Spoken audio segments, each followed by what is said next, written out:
Pan India outreach programme के तहत हमारे बीच में आज पीएलवी, क्या नाम है मैम आपका? मीना ठाकुर जी ने एक बहुत अच्छी पहल करते हुए बेनिफिशियरी को आइडेंटिफाई किया है। यही एक्चुअल पर्पस है। हम केवल लोगों को लीगली अवेयर नहीं कर रहे। अगर कहीं पर कोई एक्चुअल विक्टिम मिला है जो सफरर है, तो उसकी निष्ठा का ध्यान रखते हुए हम उनकी फोटोग्राफ या कुछ आपसे शेयर नहीं करेंगे, लेकिन वो हमारे पास बैठे हैं, हम उनका दर्द सुनेंगे और उनका दर्द जो है उन्होंने पीएलवी को बताया। मैडम डायरेक्ट मेरे ऑफिस में उनको लेके आए हैं।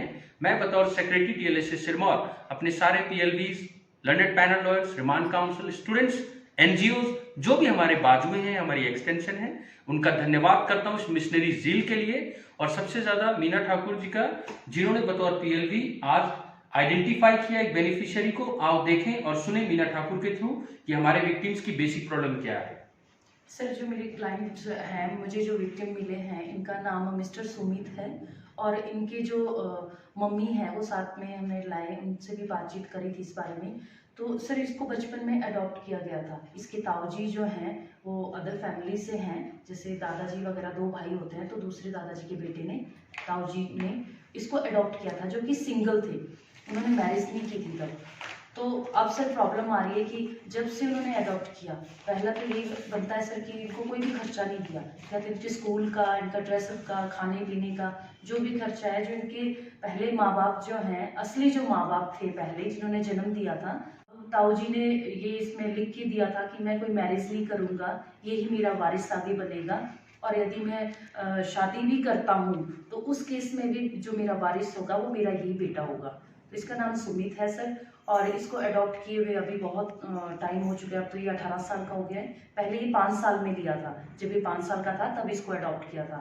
अब सर उनकी किसी भी पार्टी का नाम जो है आप ए और बी करके बोलिए, ठीक है? Okay sir. तो मिस्टर ए को अब प्रॉब्लम आ रही है कि ना तो वो कहीं अपना खर्चे के लिए दावा कर पा रहे हैं, क्योंकि उन्हें नहीं पता था कि हमें कहाँ से किस तरह का प्रोसेस स्टार्ट करना है। तो सर मैं इसको यहाँ पर इसीलिए लेके आई हूँ ताकि इसको आगे का न्याय मिल सके। और एक और बात बताना चाहती हूँ, इसके पापा जो थे वो पीडब्ल्यूडी में काम कर चुके थे और उन्होंने थोड़ा टाइम पहले रिटायरमेंट ले ली थी, और उसके बाद उनकी डेथ भी हो गई है। अच्छा, रिटायरमेंट नहीं ली थी, ऑन ड्यूटी ही थे, और अब उनकी डेथ भी होगी, जिसकी पेंशन उनकी जो अब बाद में अलीगल तरीके से जो शादी दिखाई गई है पंचायत में, उसको शो करके पेंशन भी उनको दी। ना तो इसे विक्टिम को ना तो जॉब मिली, ना ही पैसा मिला, ना ही इनका अभी तक का बचपन से लेके कोई खर्चा दिया गया। अभी सर लास्ट में इनको कुछ पैसे दिए, वो भी तब देने पड़े कि वो ईपीएफ निकला, तो उसमें लीगल हायर उन्होंने गलत तरीके से वो बना दिया। इसे नहीं पता है कि वो लीगल हायर कब बने। लीगल हायर बनाने के लिए उन्होंने लीगल हायर सर यही था। अच्छा। लेकिन उसमें जो इनके दूसरे जो स्टेप मदर हैं, उनका नाम है और दादी जी का नाम। और सर जो इनकी स्टेप मदर हैं, उनके 2 बच्चे ऑलरेडी हैं। उनके 2 बच्चे पहले वाली शादी। हाँ जी। तो सर वो चाह रहे हैं कि वो जॉब भी उन बच्चों को दे और जो पेंशन का है वो भी उन बच्चों के करते, उनके नाम कर। ताऊ जो है वो किस में थे? पीडब्ल्यूडी में, और वहाँ ऑन ड्यूटी डेथ हुए थे। और जो उनके बायोलॉजिकल पेरेंट आपने बताए मिस्टर ए के बच्चे के, तो ये बायोलॉजिकल पेरेंट के कितने बच्चे थे उस समय जब इन्होंने अडॉप्शन में लिया? 3 बच्चे। 3 बच्चे, 1 बेटी। हाँ, फिर ठीक है, क्योंकि पहले कानूनन देखना पड़ता है ना, क्योंकि 2 बेटे और 1 बेटी थी, तो उसमें दिया जा सकता है। आपने जितने मिस्टर ए हैं और उनके साथ ये कौन है? मम्मी सर, इनकी पहले अपने रियल मम्मी, ये इनके बायोलॉजिकल मदर है। आपने इनकी तरफ फोकस नहीं करना है, लेकिन जो हम बात करेंगे ताकि हम सुन सकें, तो मैं आपका नाम नहीं लूंगा बच्चे, मैं आपको बच्चा ही बोलूंगा। आप कुछ बोलना चाहते हैं इस विषय में? थोड़ा जोर का बोले ताकि आपकी बात सुनाई जाए, लेकिन आप अपना नाम ना लें, ना अपनी मम्मी का नाम लें, ठीक है? मम्मी पापा करके बात करें, ठीक है? अपने बारे में बताएं। हमारे को भी मिलना चाहिए जी, हमारा ये मास्क हटा ले तब तक, जब तक आवाज आए मैं लगा लेता हूँ। हमारे हिस्से का हमको भी मिलना चाहिए। ठीक है। अभी कितनी उम्र है आपकी? 18 साल। अभी आपकी 18 साल है, ठीक है। और आप कुछ बोलना चाहते हैं? जो आप बायोलॉजिकल मम्मी हैं, आप क्या बोलना चाहते हैं? हम भी ये बोलना चाहते हैं कि जो बाप का अधिकार है वो बेटे को मिले। ठीक है। हम आपको ये बताना चाहते हैं, पहले तो मीना ठाकुर जी को भी, ताकि हम इस तरह आइडेंटिफाई करें, बहुत अच्छी बात है। और कानून बिल्कुल ऐसे बच्चों के साथ है, क्योंकि एडॉप्शन का मतलब ये होता है कि पिछले जो बायोलॉजिकल पेरेंट्स हैं उनसे रूट जड़ कट चुका है और वो सारा पौधा नया जमीन पे आ चुका है। वो नया जमीन में हमारे ताऊजी थे।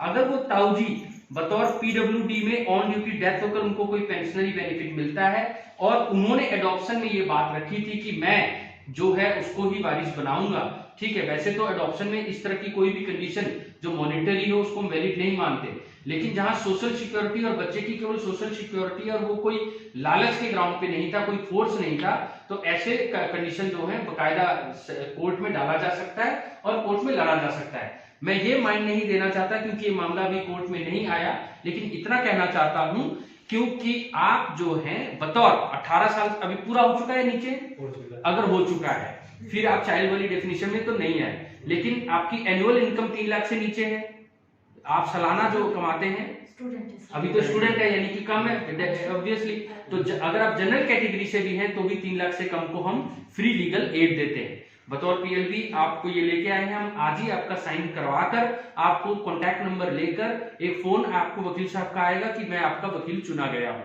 वो वकील साहब आपका सिविल दावा डालेंगे और उसमें वो आपके जो ताऊ जी थे, ठीक है, उनकी सारे सर्विस रिकॉर्ड में, चाहे वो नॉमिनी उन्होंने अपनी आपकी जो स्टेप मदर है या उनको बनाया हो दादी को, उसके बावजूद वो लीगल हियर से छीन नहीं सकते। आप क्लास 1 हियर है बकायदा, अगर आप रियल बेटे होते बिल्कुल उसी तरह आप क्लास 1 हियर है, आपकी माँ भी, ठीक है, और दादी भी, लेकिन आपको डिसएंटाइटल नहीं किया जा सकता, तो आपका बकायदा हक बनता है।